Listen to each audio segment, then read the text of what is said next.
landed in Calgary International Airport. So he has arrived in Canada to attend the G7 Summit 2025. The Prime Minister has just arrived in Canada after his visit to Cyprus. Remember, the Prime Minister was in Cyprus where he was given the highest honor in the nation. Now the focus shifts to G7. And my colleague Shinjoy Chaudhary joins us on the broadcast with the details. Shinjoy, good morning. A lot expected today. The Prime Minister has just arrived in Canada. The Iran-Israel tensions, the tensions in relations between India and Canada. There's a lot to look forward to on what could happen. Take us through what's on the agenda and the things to look out for in the Prime Minister's visit to Canada. First of all, the G7 is a group of the 7 most powerful economically nations of the world: America, Britain, France, Italy, Japan, Canada, and so on, Germany. Now, while these are economic, the main agenda as for the G7 this time is going to be, number one, the 2 wars that are going on, the one between Russia and Ukraine and the one in West Asia, and how the economic problems these have caused can be sorted out. That's really the first thing. As far as India is concerned, it is also a bilateral. While India is not part of the G7, major countries have been invited, like India, like Brazil, and so on. And this is really to ensure that the world's economic order functions properly. Now, that, of course, is one aspect of it. Otherwise, Prime Minister Modi will have bilateral meetings. One with the host, Canada. Mark Carney is very important. This will help to reboot the relationship. There will also be bilaterals, definitely with the German Chancellor, and he's meeting Merz for the first time.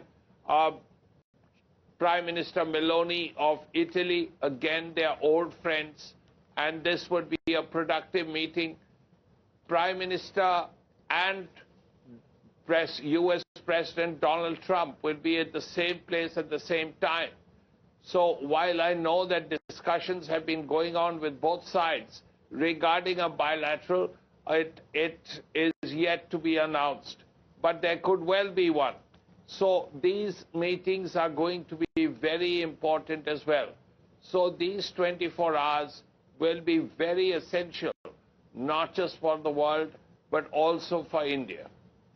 Okay, so the world's greatest economies coming together. For now, of course, India's economy is larger than some of the nations in the G7. But more importantly, apart from the economic challenges, the G7 has also been about more. The Prime Minister himself has also previously spoken about tackling terror. It comes at a significant time for India as well, at a time when India is galvanizing support on Operation Sindoor in its war against, in its escalating tensions with Pakistan. So, Srinjoy, this is going to be significant. At the moment, of course, the focus is going to be on the relations with Canada that had seen a dip with Justin Trudeau. But there's a clear indication that with Prime Minister Modi himself there in Canada and with the new Prime Minister, their focus is going to be on better relations. India and Canada once did have good relations. It turned sour during Justin Trudeau's time, during his tenure. So a lot of focus is also going to be on ensuring that the ties are renewed again and that the diplomatic ties continue to be strengthened. And that's something that the Prime Minister will be looking at. Yes, undoubtedly. First of all, as far as the bilateral with Canada is concerned, yes, there is an opportunity. India sees an opportunity because, as you rightly said, Trudeau is no longer Prime Minister. And as a result, these problems that India is worried about, the increase in Khalistani terrorism emanating from Canada, all these things can be sorted out with Mark Carney. That is one. Besides that, he will have several other bilateral meetings. And here, the point about terrorism, from across the line of control, cross-border terrorism, which emanates from POK and Pakistan, will definitely be discussed, whether it's with the Germans, whether it's with the Italians, whether it's with any other country. That point will certainly come up, because Operation Sindoor has just been successfully concluded, and after that, that issue will certainly come up during the talks, and India will make its point. This will be during the bilateral meetings. But in the session per se, which will have an economic focus, India naturally will bring up the issues that relate to world economy. One, of course, supply of things. The other is FDI. All these issues, the fact that these wars has led to the rise in fuel prices, in fertilizer prices, in food prices, all of which has hurt the South countries. There are other countries which are outside the G7 that are going to be there. President Lula, for instance, of Brazil, will be present. So it's entirely possible that Brazil and India will also meet. Okay, all right. Sanjay, stay with us as we also speak about the significance of the G7 summit.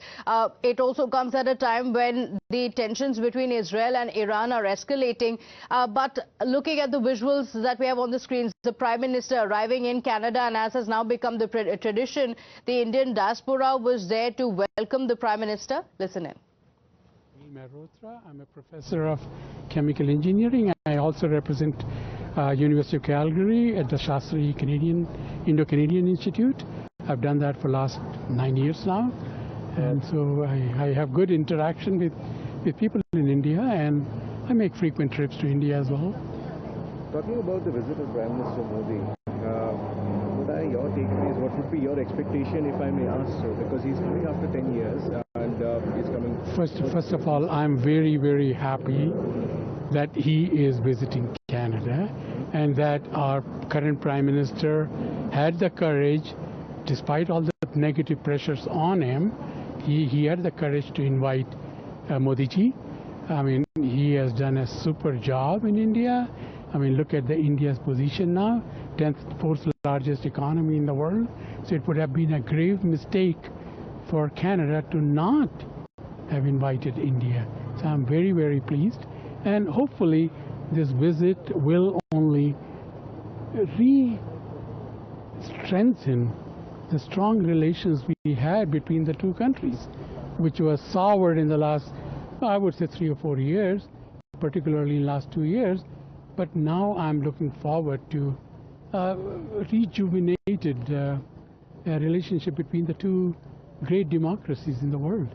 You touched about the sourness in the relationship. Do you expect the new regime will take action against these sourness, or maybe it will try to make it much more fruitful? I think we need to have open dialogue at an equal footing. Consider India and Canada to be at the same level. India is not of India 30 years ago. It's a much stronger. So India being a part of the G7 summit, the Indian diaspora welcoming the Prime Minister as well. But Srinjoy, the focus is also going to be on the Iran-Israel conflict. So how is the G7 going to address this escalating conflict between Iran and Israel? Well, America has to play a major role, because America has some say over Israel. A lot of the weapons that Israel is using is American. But we don't know how Donald Trump, the US president, is going to react to it, because the President Trump has different views at different times. For instance, when he was in the Gulf, he met MBS in Saudi Arabia, other leaders. The idea of meeting President Netanyahu, Prime Minister Netanyahu, or even speaking with him didn't even come up. But now, initially then, when the attack on nuclear facilities happened, Marco Rubio, the Secretary of State, said that, look, America has nothing to do with it. Now we know when Iranian missiles are being aimed at Israel, American anti-missile systems, anti-aircraft systems are in operation. What does it mean? That means America is supplying weapons to Israel. America is actually actively supporting Israel in this war. So if that is so, then America does have a say, and perhaps America may have something important to say vis-a-vis this whole incident. Besides that, the European countries could also jointly play a major role. France, Germany, Britain, Italy, and so on. Okay, all right. Shinjo, in fact, now details have also come in that President Trump could depart the G7 early as the conflict between Israel and Iran are showing signs of intensifying. What could this mean for the G7 summit? And President Trump, he was in Canada, but now details coming in or reports suggesting that he will be leaving early.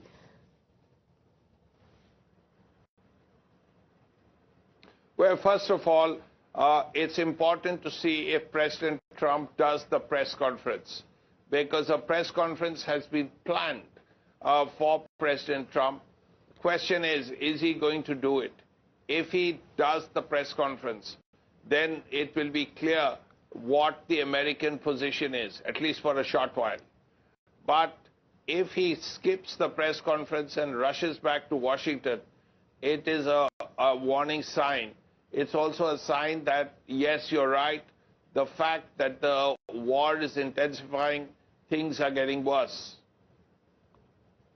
Okay, all right. So let's wait for an update on that, on the United States President Donald Trump leaving the G7 summit early. But Shinjo, as the meeting is also to take place, the Prime Minister will also be addressing the outreach. He will be addressing the G7 as well in a short while from now. That's expected. But what is going to be the key focus, the key priorities for India at the G7 summit? And details on how it plans to engage with the other member countries, any details of the bilaterals lined up for the day? Yes, as far as the bilaterals are concerned, we are hearing that there are definitely going to be bilaterals with Mark Carney, the Prime Minister of Canada. Now, this is going to be very important because this will help to reboot the relationship, which had deteriorated considerably in the Justin Trudeau era. So that's one. The second bilateral we are hearing is with the German Chancellor Merz, Friedrich Merz.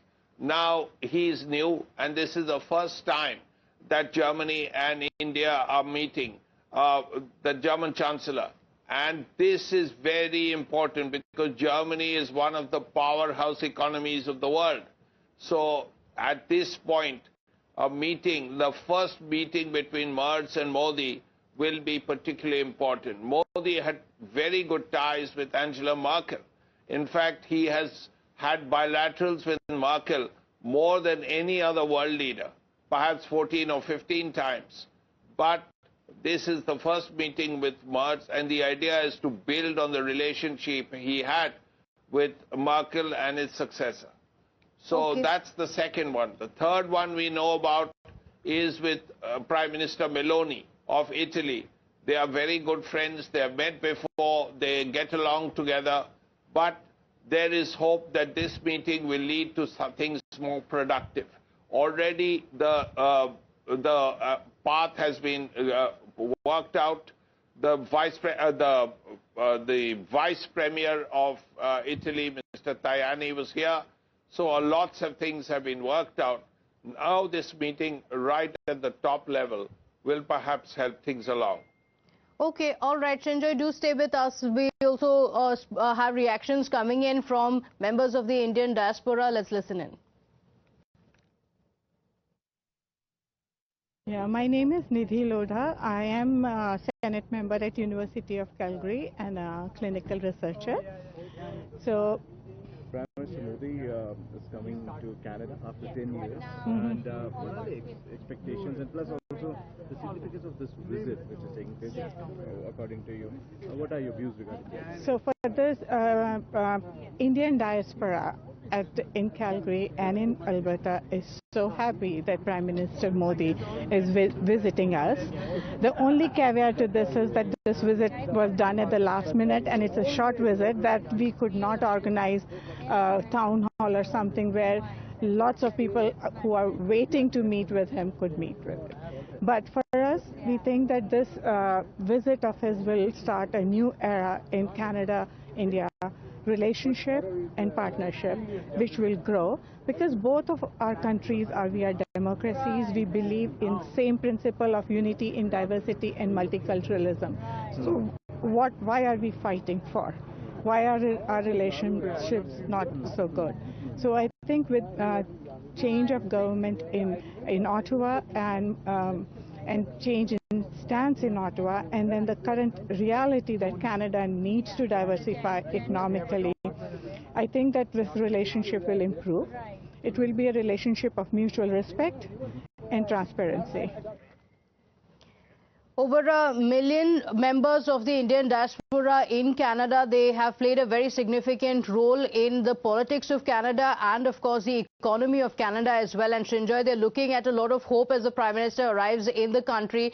Over the last few months, there has been a deterioration of the relations, as we have spoken about, after Canada accused India of having a role in Niger's killing, not providing any evidence whatsoever. So now there is renewed hope that there will be a thaw in the frozen relations now that the Prime Minister is in Canada.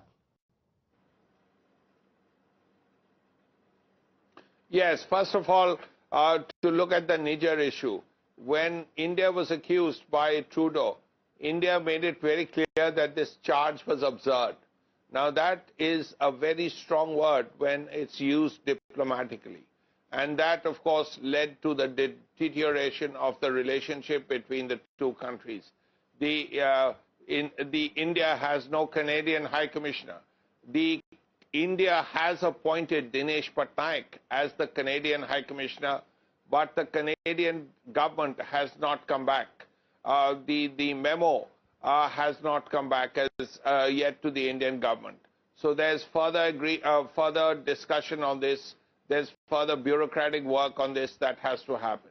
Secondly, Carney is an economic man. Carney has been governor of the Bank of England, so he understands the economy, and perhaps there can be progress on economic issues with Canada during this visit.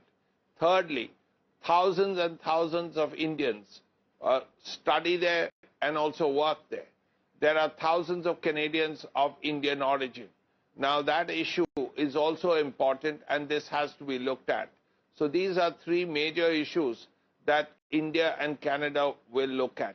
Besides that, there will be other meetings, but India is looking at the economic situation in the world, which of course was affected very strongly by COVID, but has also been hurt by these two wars that are going on. Let's not forget that the two of the largest producers of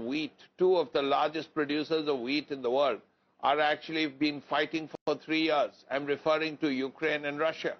Now this means that the price of food grains has gone up in the world. It has affected India. It has affected South countries. Yes. The price of fuel is shooting up because of this war between Iran and Israel. Now that's going to affect India. It's going to affect South countries. So these things have to be worked out, and the effort that the Prime Minister will make will remain. We will have to see. He's already begun this process by saying. All right, Chandra, just a moment, interrupting you there as we have breaking updates coming in. A confirmation that has come in that President Trump is leaving the G7 early. That's the update that has come in. The president was in Canada, and he has cited Middle Eastern tensions to say that he will be leaving. While he says, and he has confirmed that the